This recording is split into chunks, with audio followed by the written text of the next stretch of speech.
Ik ben dom geweest. Ik was ezelachtig dom, dat ik jou zag op de allerhoogste top. Ik ben stom geweest. Ik was allemachtig stom. Ik heb gehandeld als een kip zonder kop. Nee, met mijn hand op mijn hart. Jij staat niet aan de finish en de start. Ondankbaar misbaksel dat je bent. Je hebt geen idee in je hoofd en geen woord in je mond dat ik er niet in gebracht heb. Het wordt maart en april zonder jou. En de avond is stil zonder jou. En het strand bij de zee en de cake bij de thee. Wat een heerlijk idee zonder jou. Charles Dickens leeft men hier zonder jou.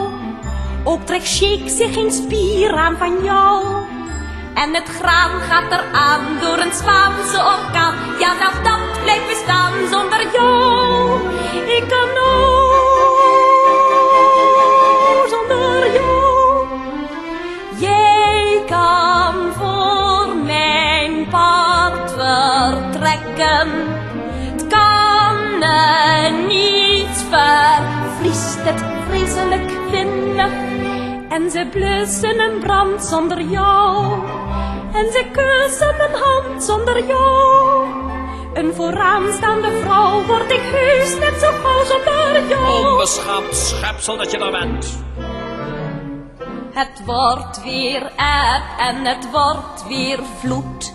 Ook zonder dat jij daar maar iets aan doet. En ook een wolk trekt uit zichzelf voorbij. Als dat dan zonder jou kan, geldt dat ook voor mij. Eindelijk rust om me heen zonder jou. Ik ben heerlijk alleen zonder jou. Dus verdwijn nu maar gauw, want ik doe alles nou zonder. Maar George, het is fantastisch, fantastisch, fantastisch. Ik zei, geef mij 6 maanden en ik schep een vrouw. Het klonk wel wat bombastisch, gewoon te fantastisch. Het is 6 maanden later en ik heb een vrouw.